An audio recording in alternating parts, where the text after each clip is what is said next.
What's going on, fantasy footballers? Commissioner K over here, giving you a week 4 update, and wanted to come out and give you some commissioner guidance on a couple of things that happened this past week. First and foremost, obviously, you can see my baby boy. You see Brady over here. Brady Chang is delivered successfully. I've been very happy and busy, and quite honestly, sleep deprived. But been very busy over the past couple of weeks. But I'm just very blessed and happy that Brady's a success.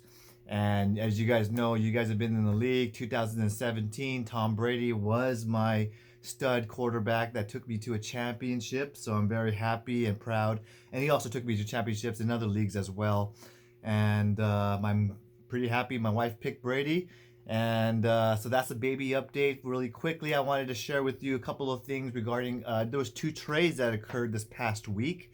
And I wanted to clarify it's important that you know, as managers, how to go through the veto process as in the instructions. I do want to apologize. It was a very busy week for me.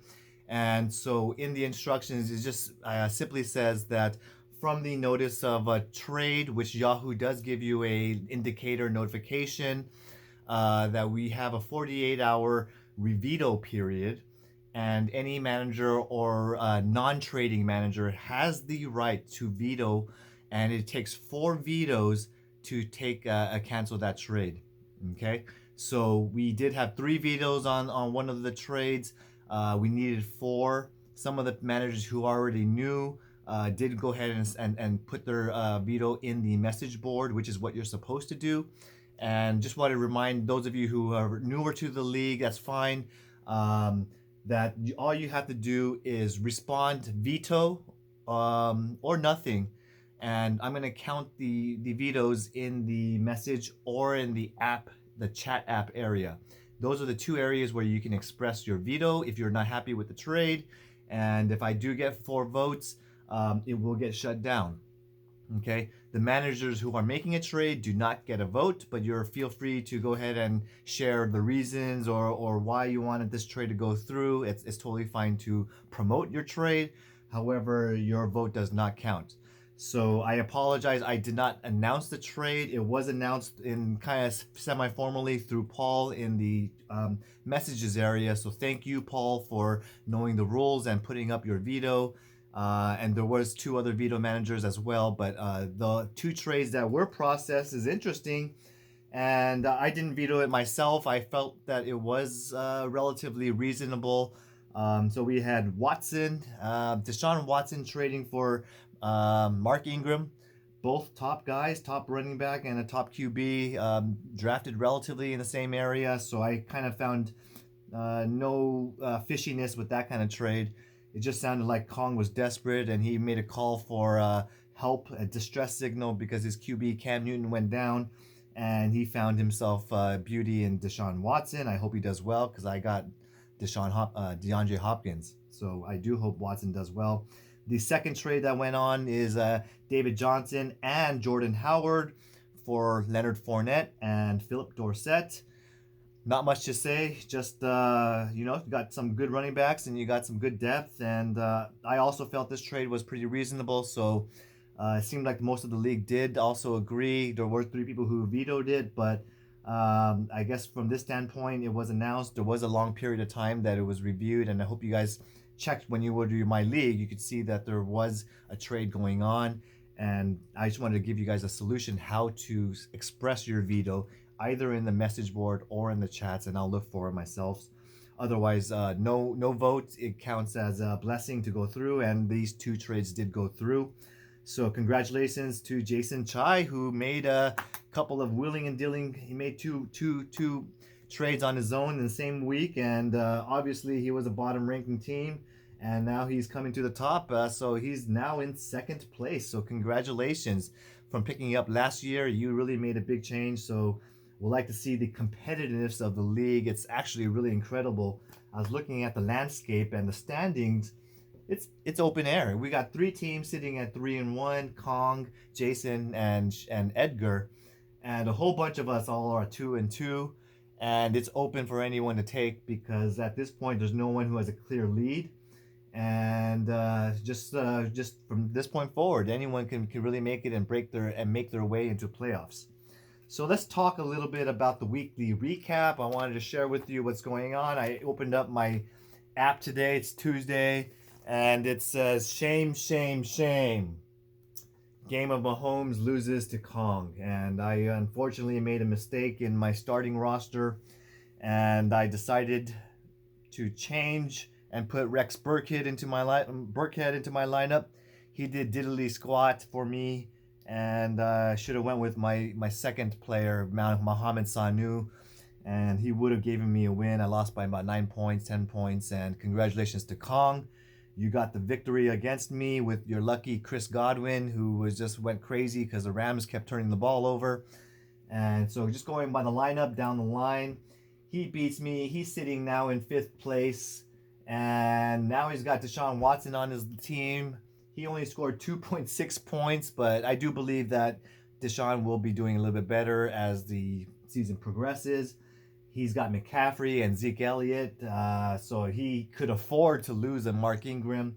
And it sounds like he's got a pretty good, stable plethora of options on his bench. So I do believe Kong is definitely going to be breaking into the top 6, as well as myself. I'll make it in there. You guys know that. Going on to the second weekly recap, we had a stinker over here by Fleming. He scored 68 points in this league. That's just insanely terrible. You ain't gonna do anything in 68 points. I made a huge mistake in putting Fleming into the top 6 in my week 1 projections. But Jason, congratulations. He scored 142 points. He was led over with Dalvin Cook and Leonard Fournette, his new acquired teammate, and it did him really well. Jason looks pretty good and strong in breaking through, and I like what the moves that he's making. I think he's active and trying his best, and he's sitting at 2nd place, guys.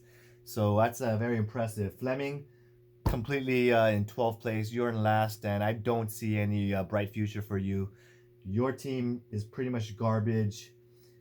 You got no one on your team that I'm really interested in. But I don't know what to say, man. You gotta work the waiver wire somehow, because this is not a team that's gonna be pretty, and get used to these low sub 100 scoring point weeks, because I don't know what you're going to do. Too many injuries and disappointing players. Going on to the next matchup, we have Derek, who wins. Awesome. He's now 2-2. He beats Kevin 141 to 112. Proud of you, Derek, for stepping it up after I called you out. And you were led by Todd Gurley, who was used pretty nicely in the Rams offense and had a nice game. Your Kansas City defense did well. I know you got negative 9.6 points from Andy Dalton. I don't even know why you're starting this guy, but he got 8 sacks and did negative 9-10 points for you, and yet you still put up a victory against Kevin. So that just means that Kevin's team is pretty garbage too. Kevin, I don't even know what to say. You're starting Dak Prescott, 112 points. Your best player is Austin Hooper. He's your best reliable player. Everyone else, even Michael Thomas, has been very inconsistent. You got Joe Mixon and Chris Carson, who haven't been doing up to what you thought they were going to be doing. And Kevin, you're just going to be a little sub-marginal player, but I don't think you're going to be making playoffs with this kind of team. It's unfortunate to say, but you can always prove me wrong. Moving on to the most exciting matchup to me, which I thought it was Edgar versus Takuma, and there was a narrow 147 to 144 victory right here. You can see he only won by 3 points, and it really came down to the Monday Night Football. Takuma had a pretty good lead. He was strong, and not a lead, he was falling behind, and he did have one saving grace with James Conner came into play and scored 23 points. He just needed about 30 more yards, and he would have made it and beaten Edgar this week. So I do see Takuma having a solid team with his Lamar Jackson, Mark Andrews combo. They came through in the 4th quarter with a late touchdown that really made his and saved your day, but you came up short. Boyd came up short. Lockett didn't do much for you, and DJ Moore. So I don't know. I do think Takuma's got a pretty strong team. He's got New England defense, who has been the top defense so far. And if they're scoring 34 points to you every single week like they have been, man, you have a really good foundation. Edgar, he went out with Aaron Rodgers and Devontae Adams. This was a strong combo to start Thursday Night Football. Edgar's got a solid team. He picked up and spent $39 on Wayne Gallman, and we thought that's a very expensive fab bid, but hey, it paid out for him. Wayne Gallman got him 25 points after hearing Saquon Barkley went down, and I do expect Edgar to also finish in the top six. So congratulations to that narrow victory. You guys are now sitting third and fourth, and definitely in contention for the championship. And moving on to our next matchup, this is kind of a bottom of the team barrel matchup. You got Richie and Eric, both teams that have been struggling in the first quarter of the year, and don't like the future of both of you guys either. I know Eric, he's got Carson Wentz and Aaron Jones, David Montgomery, just guys I'm not really that scared of. But he is sitting at 2-2, so he could still get any win and pick up some nice players from the free agent market. But the way I look at your team right now, I think you're on the bubble and you're on the outside looking in. Richie, terrible start, 1-3. This is not very like Richie. He's usually always in the top six. But he took a lot of chances on some high upside players, and the only really guy who's been really consistent for him has been Austin Eckler. But he's got some marginal guys, some huge upside guys like Shepard and Hardman, Josh Allen. So he's starting guys like Paul Richardson, and he went out and started Melvin Gordon on his first week back. I mean, you must have been desperate to start Melvin Gordon. They gave you a big stinker, 0 points, and you're paying the price for that. I'm sure you regret that. But I will be willing to trade you for Melvin Gordon. Let me know. I'm interested in him.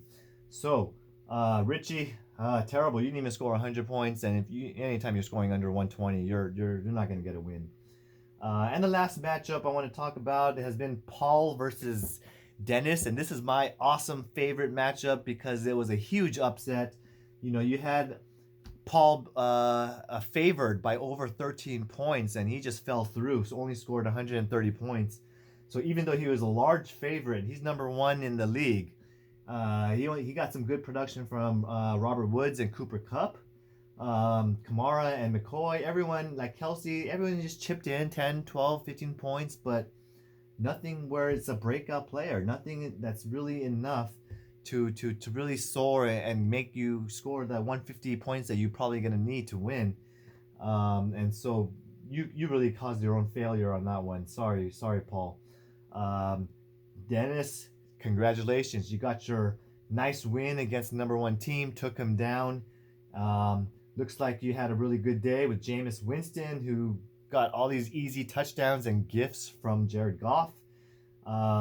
You went out and got a good production from Cordell Sutton and Mike Evans, and you barely squeezed through your victory. So I'm pretty proud of you and happy. Now you even got Jordan Howard on your team, and you got David Johnson on your team. So things are on the up for you, Dennis. I'm proud of you for the win. And so that's the week 4 recap. I wanted to really revise my power rankings for the rest of the season. And I do believe the new top 6 is going to be the following. We got Terminator. We got Shockers. We got whatever is 626. We got myself, Game of Mahomes, Chai and Stop Me, and Run CMC. These are the top 6 that I predict is going to finish in the playoffs. And I hope you enjoyed this video recap. Just so you know, it takes me hours to go ahead and write up a little article. And I thought this time I'll do a video update. Hope you like it and appreciate it. Put a thumbs up if you do like it, like this. And I'll try to continue to do these recaps in the future as we go. But wish my baby boy Brady was a really good newborn infancy. Everything's healthy and strong. And I will be busy. So thank you for your patience. And just remember that any trade goes through, I will try now to go ahead and announce the trade. I apologize for not announcing it.